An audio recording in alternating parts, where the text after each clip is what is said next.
Hey everyone, I'm back with another video on today. Yesterday, we talked about sexual impurity and stuff like that. Today, I am going to be covering anger and patience. I discovered a long time ago that for whatever reason, my patience level is very low. I don't really too much talk to or deal with many people. I am a true introvert. I like to keep to myself, have silent time. I can sit in a dark room and just be with just me and the Lord and just relax, and I'll be fine with that. Um, However, I did notice after I had my daughter and got married that you don't really get to just, have a whole lot of that time to yourself. Um, However, I wouldn't trade it for the world. So when I started noticing that my patience is very low is after I had my daughter. Not when she was a newborn because she was pretty chill as a newborn. But when she got to her toddler age, like she's 4 now. So when she got to her toddler age, then that's when I realized like my patience is pretty low. I can't really take too much whining or fussing. It gets really frustrating, and then I do need to go off to myself for a while. Because when your patience gets low, then that's when anger begins to set in. And it really starts to cause friction. And with the experiences that I had with my mom as a teenager, I definitely want to try to avoid friction between me and my daughter as much as possible. I know that whatever happens in the future is inevitable. There's really nothing that you can do about that. Um, but as for right now, I'm with her. I'm living in the moment of now. So, if there is any way that I can avoid friction between me and her, then I will. Um, Normally, when I get to that point of just like pure frustration, and I know a lot of moms can understand what I'm talking about, especially the younger moms. I tend to walk away. I sometimes will just grab my headphones and hit on some music.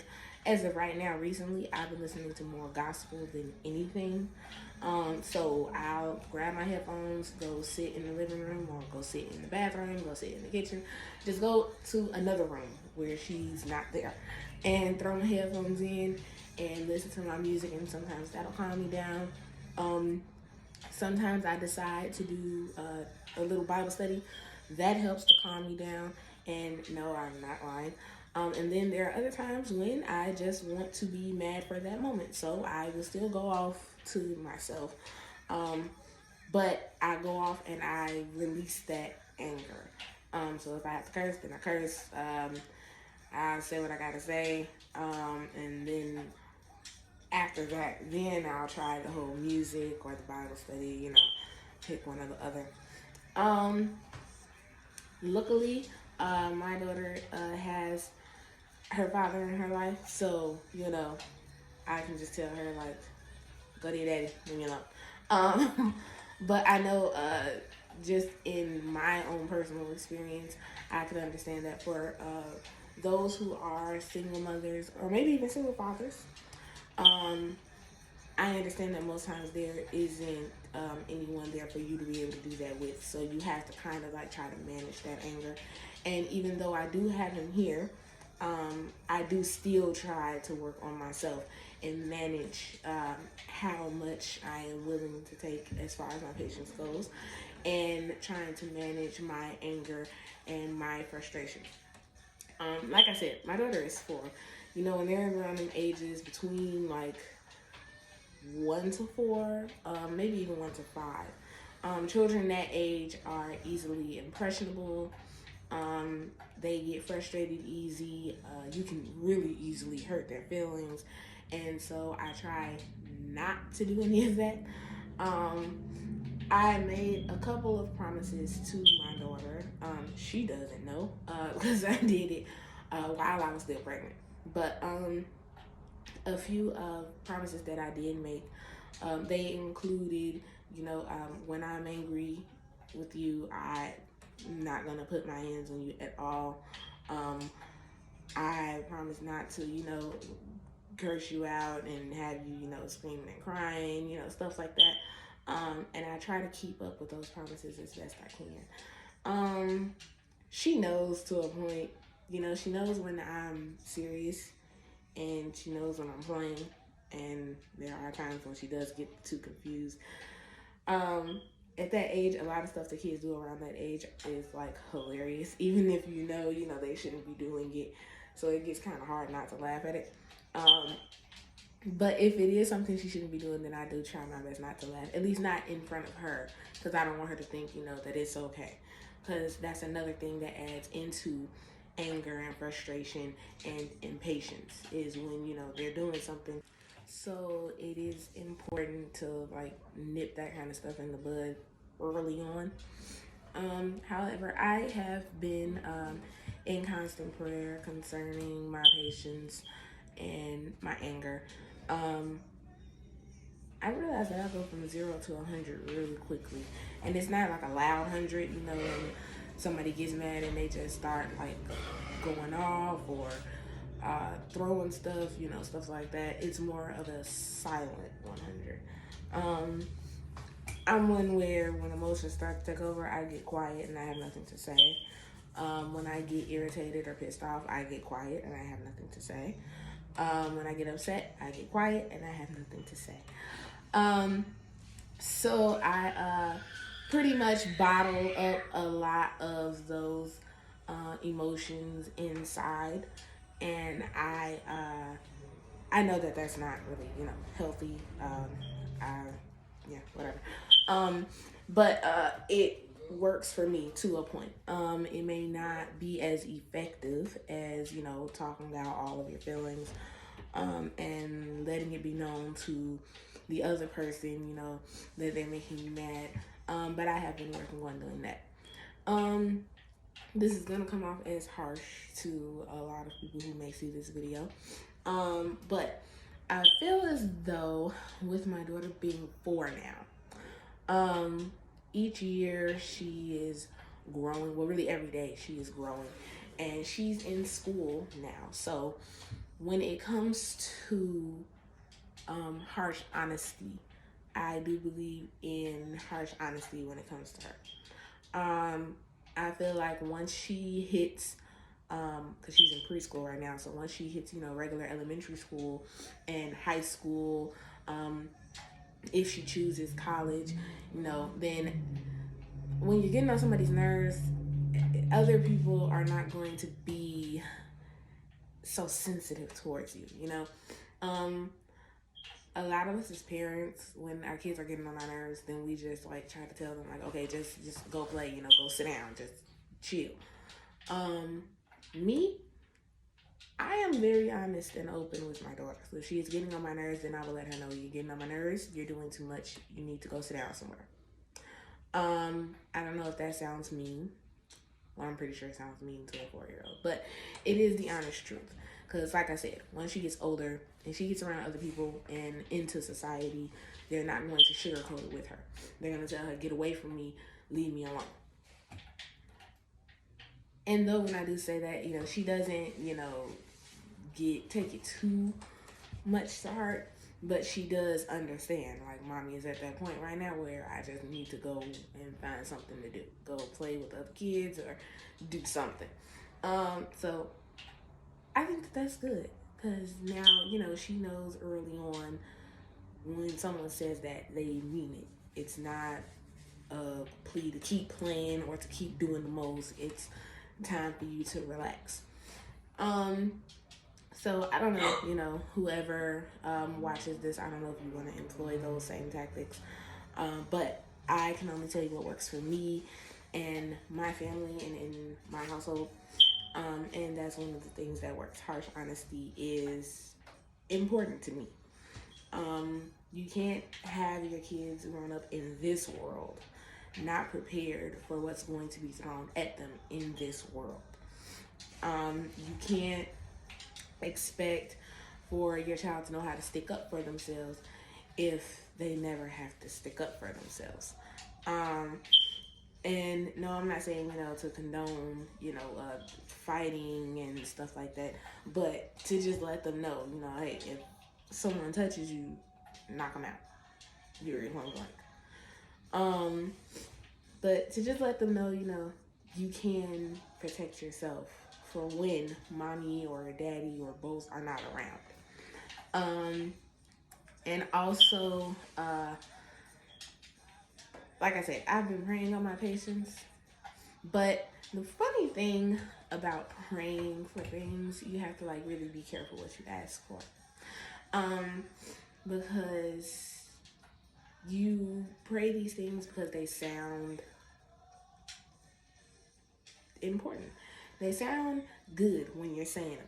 When people pray, and especially if they're praying in front of other people, then you ask for all kinds of stuff. You praying for patience, you praying for long suffering, you praying for longevity, and all of these things are nice. All of these things are talked about in the Bible as being vital to being a child of God. However, you need to also, while you're praying for these things, pray that God prepares you for when he begins to give you these things. Because it's not like I say, God, I really need some patience. I need you to help me to be more patient. And it's just going to happen like that. It's more like he's going to put you in situations for you to be patient. And he's going to expect for you to exercise exactly what you were asking for. It's not no snap of a finger. It's just you have to put that work in. Faith without works is dead. So you can't just say, I have faith that God is going to make me a patient person.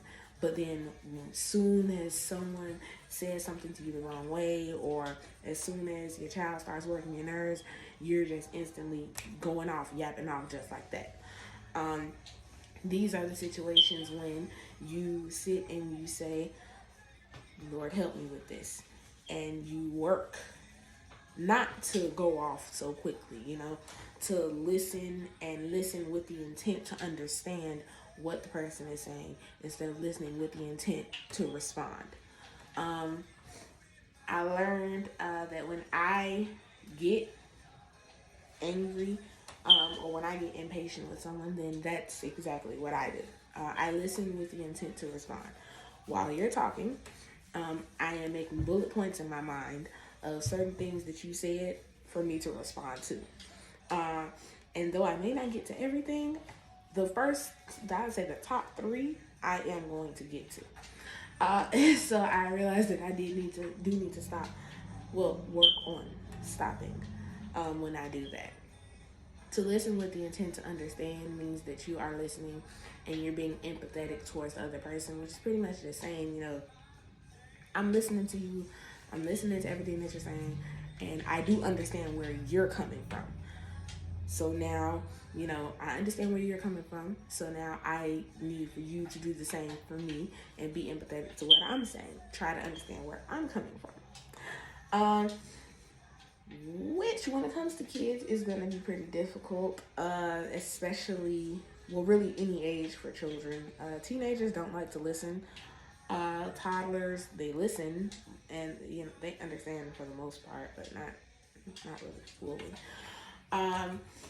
And when it comes to middle-aged and adolescent children, their minds are all over the place. They just focused on everything. I learned also that it is really hard to get a 4-year-old to sit still and pay attention. She goes to a private school, my daughter, and she gets homework every day. She has stuff to study every day. So it gets pretty difficult to just be like, okay, come on, sit down. It's homework time. And she is getting to that point. I will give her that. She is working on it immensely, especially between home and school. So that's good. But even in just doing her homework and studying with her, I get impatient. Sometimes I have to remind myself. Okay, I tell my husband and my mom. I just call and be like, "Tell me that she's only 4, so I can remember." And they say she's only 4 years old, and I'm like, "Okay, I got it." Because the things that she is learning makes me forget that she's so young. She goes to the same school that I went to. Me and my brother, actually, my the older brother. We both graduated from 8th grade from there, and now she is there as a pre-kindergartner, and she is learning scriptures. She's being taught about the Lord every day. She is learning, gospel songs. She's learning Spanish, sign language, Swahili, and no, I'm not kidding, and no, I'm not lying. Maybe one day I'll post a little video of her doing something for you all so you can see. It's really cute. But in going through over all of that stuff with her, when she's going over her languages and stuff, then I get frustrated because I'm just like, okay, this stuff, some of these words you've been going over since you started, and she started August of last year. So I'm just like, some of these you should know. There is no way you should be getting this wrong with me right now. Like, pull it together. And I get ready to go off, and then I have to sit and think like, okay, you know what? Let's just take a break, because I need to pull my mind together. So I have to sit and think, she's only 4, she's only 4, she's only 4. There is times when her mind isn't going to quite be here. She hears, her cousins playing outside of the room. She hears her grandma talking, so now she wants grandma.